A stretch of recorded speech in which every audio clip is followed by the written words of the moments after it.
Welcome everyone to the MBA Elevate Series. This is the first episode. Today we have our special guest, Sarthak Singh, who's an MBA student with us currently. You're in your third session with us, so just over halfway through.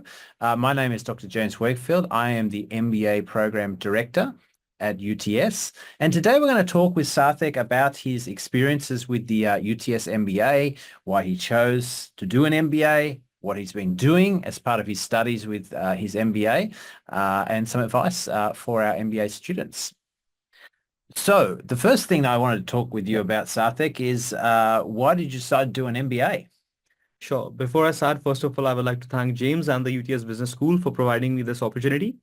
The answer to the question why I started doing an MBA is that I completed my bachelor's in mechanical engineering, and then I was working as a sales engineer. So I wanted to ultimately launch a startup, but I somehow felt that I don't have the business acumen that is required to launch a startup. So to gain that business acumen, to know deeper about the business, MBA was the best option in my research.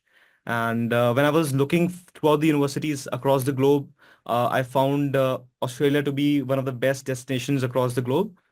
And within Australia, UTS ranks around the top 10 universities and is the number one youngest university. And the alumni have given me an image that it's an university which believes in hands-on experiences.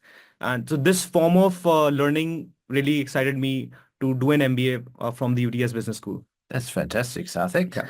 So you're obviously one of our very engaged students here in the MBA program at UTS, very high performing student, which is fantastic.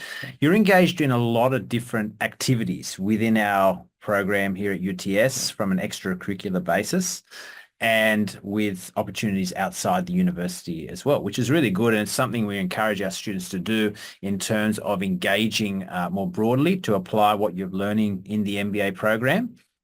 So you can draw on that experience within the classroom as you study with us. So tell us about some of the things you've been engaging with within UTS on an extracurricular basis, so outside of the formal classes we have in the different subjects through the MBA. So what are some of the examples of things you've engaged in and what have you found with those things? Sure. So I'll start this with the very first semester when I came here at UTS. I attended the full orientation session, and during those orientation days, we were given exposure about the information to various societies and various programs at UTS that can help you to be a better global citizen. To start with, I started with the UTS Build, that is Beyond UTS International Leadership. In this program, we have to achieve around 100 points, 40 core points, and 60 elective points. We achieve these by attending workshops and participating in initiatives by the UTS Build. So UTS Build is a platform that gives you a very well understanding about the global issues going around you, such as sustainability, social equity, and many more. So I have successfully completed the UTS Build program. Apart from this, I'm also participating in other social activities to contribute my hours in the UTS Soul. I'm halfway through it, and within this semester, I should be able to complete the UTS Soul program as well. I recently completed the UTS Peer Networker program, in which we guide the incoming new UTS students with the services and the facilities available at the UTS. So these are a few activities which I was involved at the UTS. That's fantastic, Sarthak. One of the key things that we emphasize as part of our courses here in the UTS Business School is giving back to society and having a positive impact on society more broadly. So one of the things that people perceive traditionally as taught in business schools is essentially how to maximize profit. But we're more interested here on the overall package in terms of, yes, it's important to look at what the expectations of business are in terms of bottom line performance, but we need to balance that with the expectations of society more broadly. And so a lot of the things you've mentioned from UTS Build perspective and from UTS Soul perspective fit very closely with that. So that's absolutely fantastic. So what are some examples of how you've applied your learning within the program to the different things you've contributed when you've engaged with UTS Soul and UTS Build? Sure. So number one thing is critical thinking. Whenever we are put into groups, teamwork. We have to work with people from multicultural backgrounds, people who don't have the first language as English. We have to communicate with them. Uh, we also have to agree, come to a decision in a time bound situation. So definitely everyone has different thoughts, but it's how we come together as a team and achieve a goal within the specified time. Mhm. So these learnings, I think these skills were really helpful in achieving these goals. And so one of the most important thing is the motivation, the internal motivation to take the initiative and complete the tasks Mhm. was really important. And so what are some examples of different projects and stakeholders that benefited externally from UTS through your engagement on an extracurricular basis through, say, for example, UTS Seoul? Sure. So in UTS Seoul, I started volunteering. So in UTS Seoul, the concept is that we have to contribute around 90 hours, 35 hours for the UTS Seoul award, and around additional 55 hours for the UTS Seoul badge. So I completed my 30 hours of volunteering at the Study NSW airport desk, where we guide the incoming international students with the local facilities such as how to use the transportation, how to get your SIM card, how to navigate through the city, and many other challenges. So that is how I gave back to the society outside UTS. Excellent. Yeah. So as we mentioned with UTS Seoul, UTS Seoul partners with external organizations Yeah. to essentially leverage what students are learning here while they're learning throughout their programs to give back to society more broadly. And did you find did you learn anything interesting when you interacted with, new students that just arrived in the country? Yes. So very first thing is that they look confused. They are just looking at different directions and they don't have a sense of direction. And they are very nervous. They're not confident enough to speak by themselves. So as volunteers, we generally identify and take a guess. Okay, this might be an international student. Mhm. We walk to them and offer them assistance that we are from the Study NSW group and we are here to assist you. If we have a team from different countries. So if someone is, for example, from China and can speak only Chinese, we have a cohort who can just go and assist them in Chinese. If someone's from India, then generally I used to go and engage with them. So we used to just break down those barriers, such as the language barriers, the hesitation. So that is what I found interesting.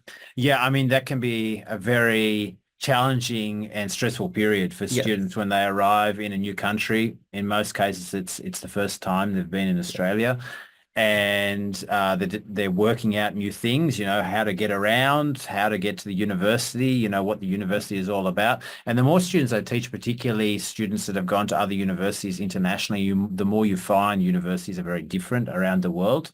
And partnering with that program, I'm sure, helped those students a lot find their way because it can be a really isolating and difficult experience when you come to a country where you don't really know anyone. And that assistance from landing first thing on the ground would be, I'm sure, a really valuable aspect to making them feel much more at home and comfortable in this new environment for them. So that's really, really good, Sarthak. Were there any other initiatives you wanted to mention that you contributed to?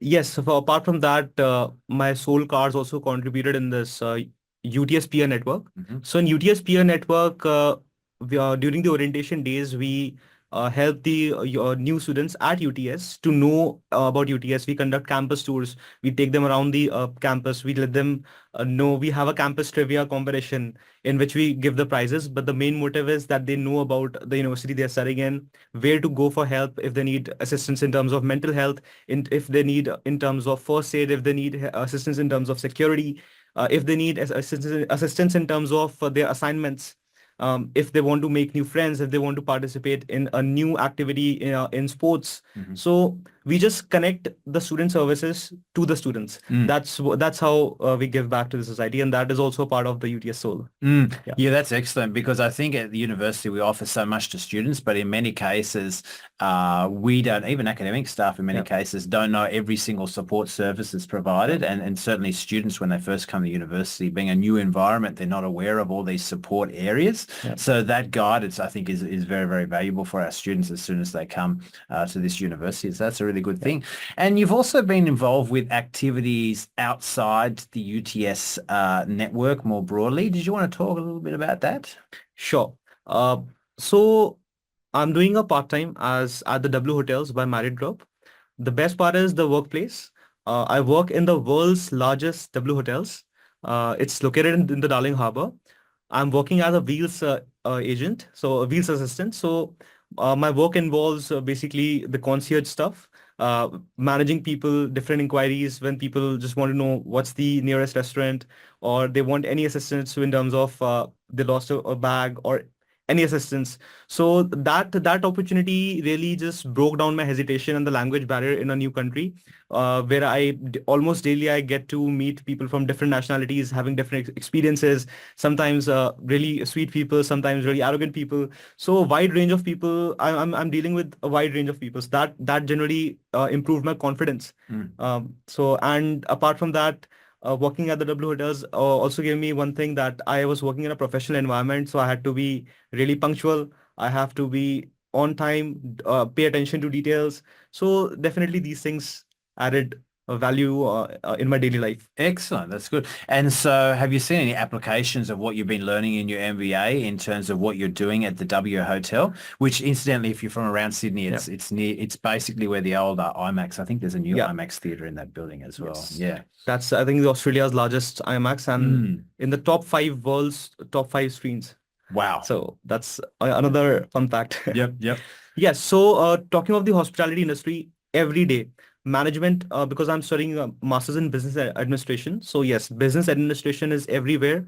We are basically the first point of contact for a guest, to the last point of contact of the guest, and even after the guest leaves. So there we have basically divided the guest experience into 3 phases: pre-arrival, arrival, and post departure.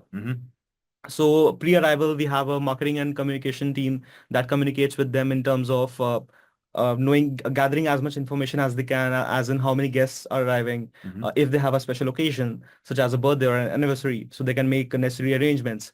Then how long would be their stay, and if they are coming for a visit or a business trip, so that they can guide them in terms of nearby tourist spots or any assistance they need.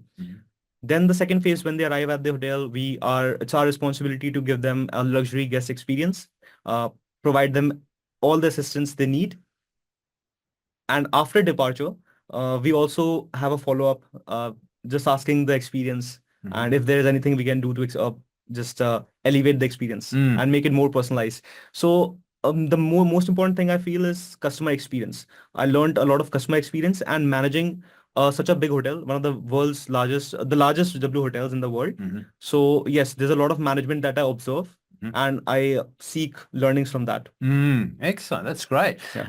And one of the things that you've engaged with more recently is an internship opportunity that was through the UTS network. So at UTS, we have what's called Optic Consultancy. Optic Consultancy operates most of the time out of our UTS Tech Lab at Botany. And traditionally, they've offered internships to students from our Faculty of Engineering and IT.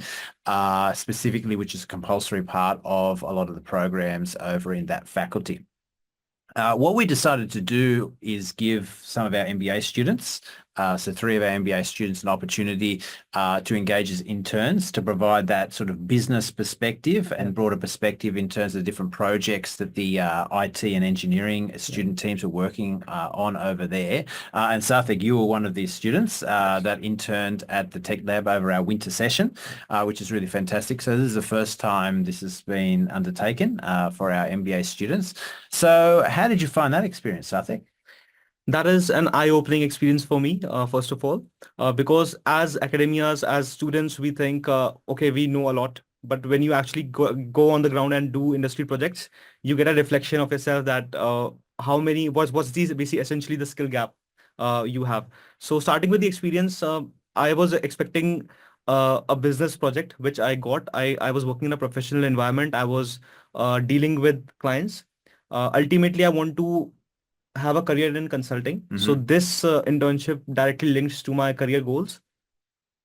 Working, I was one of the only engineers in my team, and I was dealing with engineers. Dealing with engineers was a different experience for me, because understanding their perspective and explaining my perspective was a challenge. Mm-hmm. Bringing, especially in a multicultural team where every team member was from a different region, someone was in IT itself, someone was studying cybersecurity, someone data sciences.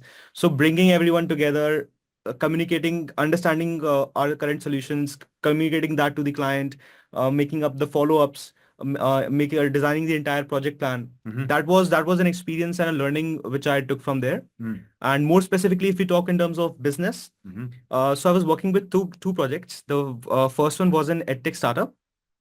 For the edtech startup, we had to uh, launch an iOS app Mm-hmm. for the pre-launch and plan a pre-launch marketing strategy for them. Uh, Apart from this, I also made a 5-year financial forecast for the startup. The second project was with the very famous company known as Arnott's. Arnott's is one of the Australia's biggest biscuits manufacturing company. Very well known around the Yeah, world. very well for the Tim Tams, shapes. Yep. Very Great popular. products. Yeah. So I got an opportunity to work on a really complex project. So the project involves uh, basically optimizing their process line. So we had to provide a solution to optimize their process line. Mm-hmm. It was a very big engineering project. My role as a business consultant was to provide them with the financial viability of the project, basically their initial cash flows, operation cash flows, and their terminal cash flows, discounted payback periods, internal rate of return, net present values, so that they can make a decision based on that. Mm. In addition, I also provided a sensitivity analysis, which helped them in editing the entire financial model and make a informed decision. Mm. So that was a really challenging and exciting project, Mm-hmm. which we achieved. And as a perk of doing these projects was that from both of the clients, we got a personal reference in terms of if we want to give their reference for jobs. Mm-hmm. And they also offered us that if there will be any openings in their companies, they would be more than happy to take us and give us a reference. That's So great, Sarthak. Yeah, really, yeah, really good. And one of the key things with our MBA program here at UTS is, students study across each of the key business domains, essentially, yes, so you do core subjects that are in finance, accounting, economics, yeah, strategy, thinking more broadly about business and leadership.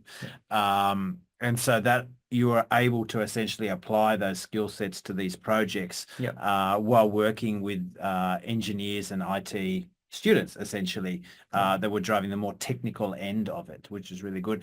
And I think, so you mentioned you worked across a number of these projects yeah, and you got exposure to yeah, different organizations. So that's great. So for our current students, obviously this is something that we're planning to upscale in the future and offer more opportunities in our summer sessions. So Opti Consultancy operates between the main teaching sessions of autumn and spring.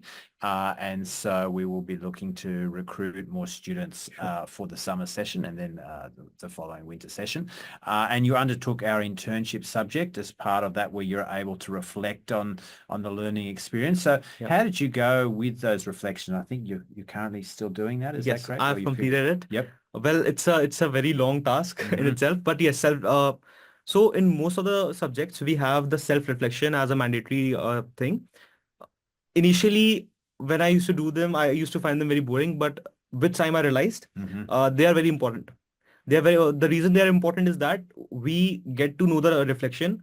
The reflection doesn't only say how did you feel or what did you achieve. It's more about finding the gap that exists and what are the future actions we can take to just mitigate any potential risks in our career. Mm. So this is very important, not only for the subjects, but in whatever activities or critical activities we do in life, or critical decisions we make in life, the critical experiences we go through. It's a self-reflection is a very important part. And then now I have taken it as a habit to do self-reflection for every experience I go through. Mm-hmm. That's Yeah. great. And our internship subject is, as I mentioned, it's an elective subject, right? So it's not a compulsory Yeah. subject that our students need to undertake as part of the MBA, but it is designed specifically for our postgraduate MBA students. So a lot of students think, well, why would I do an internship in my MBA? And we realize that, you aspire to higher level leadership type positions, not just sort of ground level, more technical positions. And so the internship subject is designed specifically for students that want to find an internship in a new organization, for example, Optic Consultancy, that you worked with out at the Tech Lab at UTS, or if you want to work at your existing employer and do something different and reflect on that experience, the internship subject provides scope for that. So it's a very flexible subject specifically pitched for our MBA students. So that's really, really good. And so what were some of the, I guess, the key learnings that you took from that, back in terms of what you might want to learn more about as you continue your MBA? Sure. So I'll share one incident.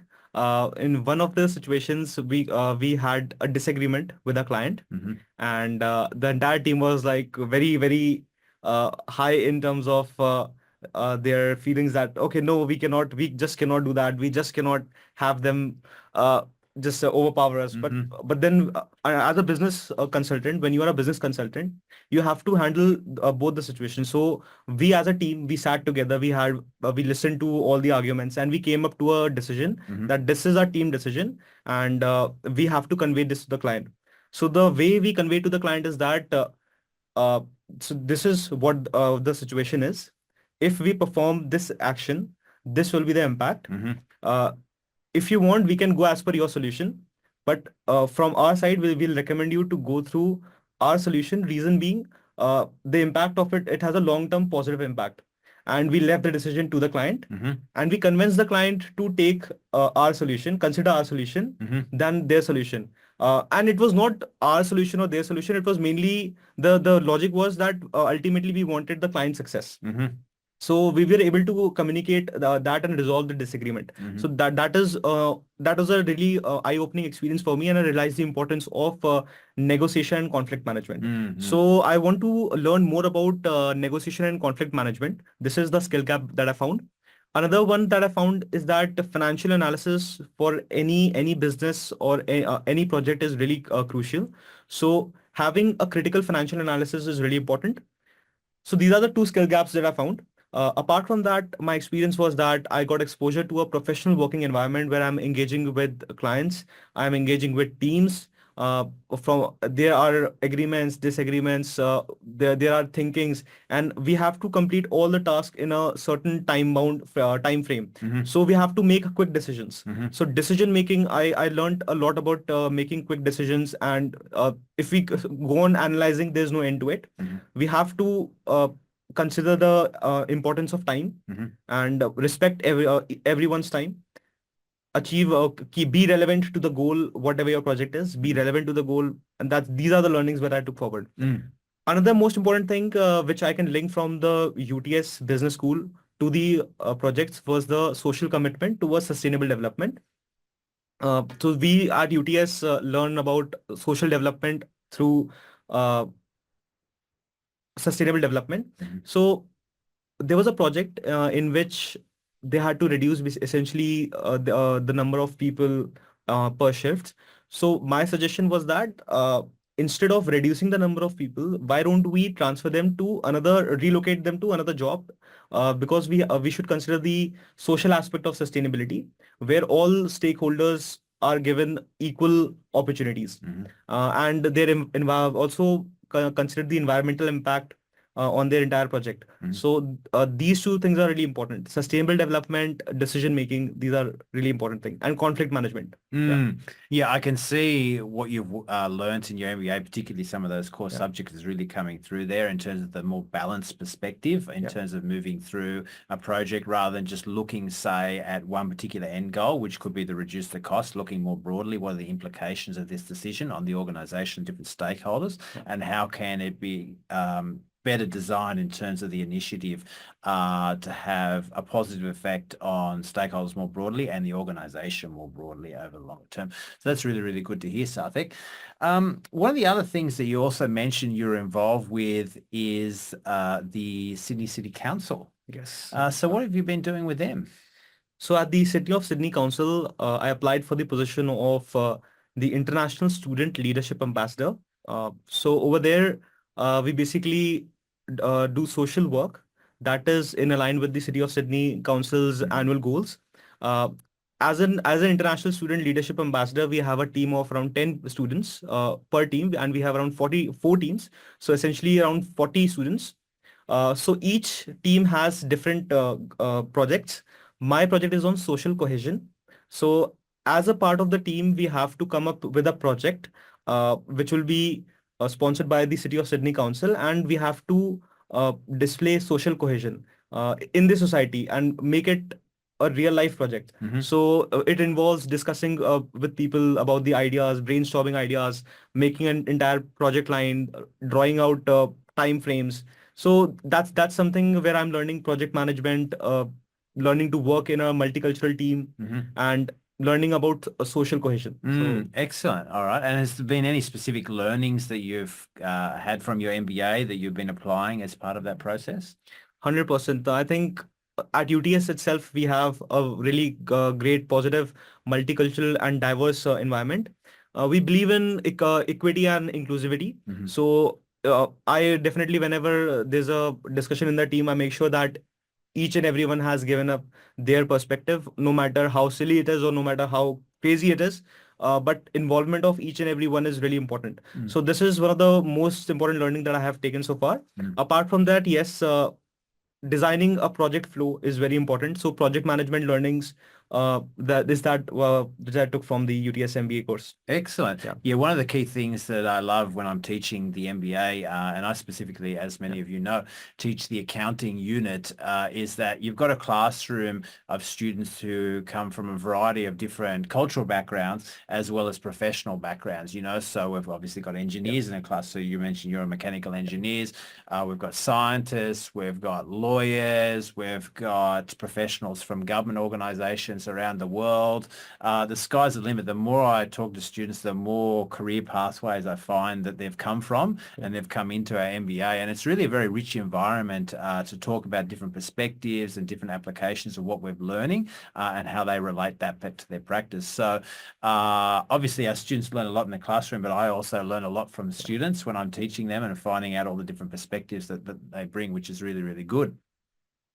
So when we think more broadly about your journey, obviously you came into the MBA because you wanted to learn more about business more generally and leadership from a broader perspective more generally and starting a business.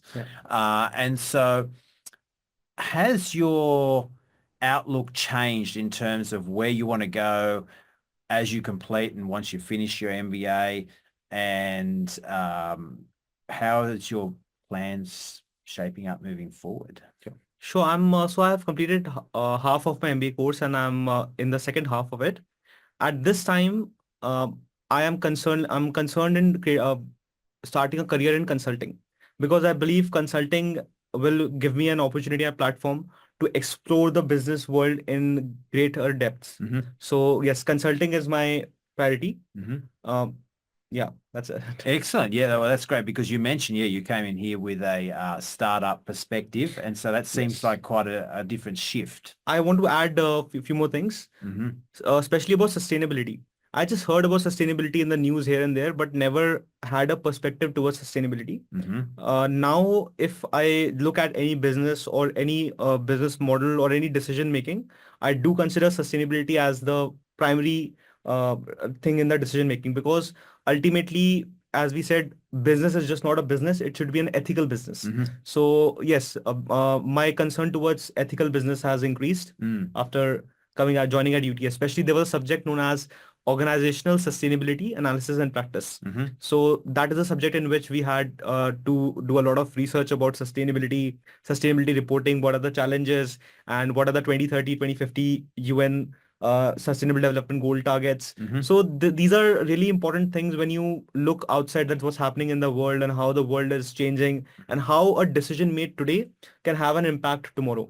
So that is really important. Excellent. And has that changed? Because initially when you come into the MBA, you have initial major or sub-majors and electives that you've initially mapped out and chosen. Obviously with our course, which is different from some institutions. For example, so other universities in some cases don't allow you to change those selections once they've been put in place once you started. We don't do that, so you can change them. So once you've gained some experience, and you've done your internship, you've studied different subjects, has that changed your selections? So for example, different subjects, electives that you initially thought you were going to do, you've changed them, or even majors and sub-majors as part of your program? For sure, for sure. So when I started with my MBA journey at UTS Business School, I selected, we have the option of selecting two sub-majors or a major. I went with the first option of selecting two sub-majors.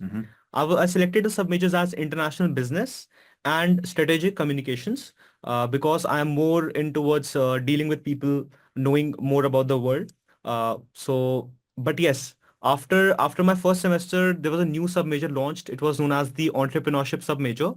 And as I wanted to launch a startup, I thought this is the right sub-major for me. And it is, and indeed it is. So I selected the entrepreneurship sub-major. And I believe I'm the only student, only MBA student who opted for this because some of my peers, they were skeptical about taking a big risk of changing the sub-majors. And most of my friends, they asked me that when you go through the course, just let us know. If we find it good, we might just hop in. So I would want to say that people who want to take entrepreneurship as a sub-major should not be of the thought that someone else should try and then you will try. So one of our subjects, startup structures and IP, we came through this diffusion theory of innovation, which states that around 2.5% people are innovators, 13.5% people are early adopters, then around 34% is early majority, the next 34% is the late majority, and the remaining are laggards. So what it means, innovators are people who see who have a foresight and can make great innovations. Early adopters are who can turn those innovations into great startup ideas. And early adopters are once the things get successful, they just follow up. Late adopters are when the business or any ideas has reached its peak. They follow these early adopters. And the laggards are when they get things just by chance. So initially, in life itself, I was a very lazy person and I was a laggard, I would honestly say. But yes, I had this motivation to shift from a laggard to an innovator. And right now, I think I'm somewhere near to the early adopter phase. And I want to make my way to the innovator so I can launch a great startup. So yes, entrepreneurship has really great subjects such as venture launch, in which we get to know about the decision making, whether to proceed with a certain business idea or not. That is a very important step. I generally, when we talk with friends, we are very verbal and we can just think, okay, yeah, that can be a good business idea. But when you actually evaluate that business idea in terms of its social impact, in terms of its economic impact, in terms of its revenue generation, its cash flows, its marketing strategies, its regulations, then it's a whole different story. So yes, evaluating business plans is a very important thing. Another subject that I liked in startup in entrepreneurship sub-major was founder at heart. So it is a subject that gives a reflection about you, and it's just a reflection, doesn't mean that it has to be true. It gives a reflection whether you are a founder at heart or not. I remember this. There was we had this group, this task. So there were like different scenarios given, and you were appointed as the chief executive officer. You had to take a decision. There was a scenario, and there were certain options given. You have to take a decision. You just had 10 seconds. So you had to take a decision within the 10 seconds. This basically depicts how what's your decision making as an entrepreneur. Are you able to make quick decisions and effective decisions or not? Are you emotional in taking your decisions, or are you balanced? So I think I scored the maximum in that entire test because I could read fast, capture things fast, and I still believe that I'm a founder at heart. So yes, entrepreneurship definitely has changed my perspective at how I look at startup ideas, how I evaluate them. And moving forward, I am really looking forward to the subjects that are in the upcoming semesters. And my aim is to launch a startup, but with we generally say that 99% of the startups fail and only 1% succeed. The reason being is that people just are either early adopters or late adopters Mm-hmm. who just jump in the startups just by looking at others. Mm-hmm.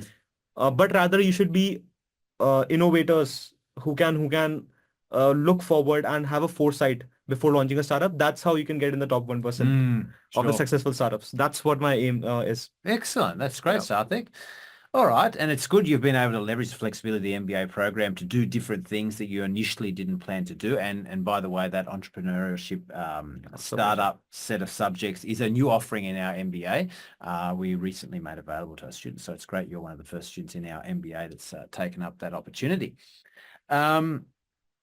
Now, obviously, as we move towards the end of our interview today, what advice do you have for our current MBA students as they move through their program and our new students that are moving into our program? What are some of the key factors you would encourage our MBA students to think about and consider moving forward? So I'll start with the MBA students who are in the current cohort. I would just say that everything is in front of your eyes. Just take the initiative. That's the most important thing. Most of the students, they worry about things which are not in their hand. Especially if I'll talk about the international students. Yes, there's a situation in terms of, let's say, visa conditions. They keep on changing every 6 months, but that's not in our hands. What is in your hand is that you can be a skillful MBA student who has business skills, and no matter wherever you go, you will succeed for sure. So UTS has so many great offerings, and there are so many offerings within the Sydney. Sydney is one of the best cities across the world. It's the financial capital of Australia. So why not take advantage of the geography of the institution you're in, of the alumni network we are connected with. So it's just about trying. Just try, and something will definitely work for you. That's for the current students, and for the incoming students, it's like just have your career goals set and choose a program that suits you. For example, some students they take IT because it's a very techy, and it sounds very fancy, or they take finance as a sub major or a major. But when they actually start studying, they find it very difficult because not everyone has an acumen for numbers. Business is a field that is for people who are highly into numbers, or they're highly into compassion, they're highly into people engagement. So these are the broad two areas. So identify what suits you and select a major or a sub major accordingly. Yeah, that's what for the new students. Yeah, I mean, I've taught many thousands of students over my career at UTS. And, one of the key things that I emphasize is, yes, for example, it is important to have knowledge of accounting. That's something that's expected in business. However, not every subject is for you. Different students will have a competitive advantage in different areas. Yeah. And so it's very important to look for the opportunities, take the initiative, as you mentioned, around those opportunities, and look at what your competitive advantage is. That's really, really important, and leverage the flexibility you have within the program and outside the program to further where you want to go and discover as you move along. Yeah, and one more thing is that generally when we make a decision, we always have two options. One is a very convenient option. The other is not so convenient option. But the day you start making choices which are not convenient and they are right, is the day things will start coming to you. Yeah, for sure. That's right. Exactly. The easy road is not always the best road. That is absolutely the case, and you got to work hard to get where you want to go. Even right now when I'm sitting here, I did not have my complete sleep. I slept really late because of work. So, but yes, when my alarm rang, I had two options: to either get out of the bed or be cozy in the current Sydney weather. It's very cozy. Yep. I know if I would sleep, I would lose on an opportunity. But if I wake up, I get off the bed. There's a opportunity that's waiting for me. So if you have the right attitude, the right mindset, anyone and everyone can make it. Even if you're a laggard, I myself was a laggard, and now I have dragged myself from laggards to the early adopters, and my aim is to go to the innovators. Yeah. Excellent. Well, that's great, Sarthak. All right. Well, it's been really, really great talking to you today about everything you've done and everything that you plan to do. And I think it's been really, really insightful for our students in our MBA program here at UTS. And I'm going to put details of a number of the opportunities you've mentioned with Sure. this video. So make sure you check down the description of this video for links in relation to that. I know, Sarthak, you've shared with us your LinkedIn details, Yes. which are also available under this video. And as you know, as MBA Program Director, you're always welcome to reach out to me to talk about anything in relation to your MBA studies, where you're going, and I can help with your thought process around that. So I look forward to talking to more of our students in terms of how your MBA is progressing. So thanks a lot again, Sarthak. And I look forward to catching up with you again soon around campus. So all the best. So thanks everyone for watching this video, and we'll put the details up of our second episode very soon on the MBA campus community page. Thank you. Thank you so much.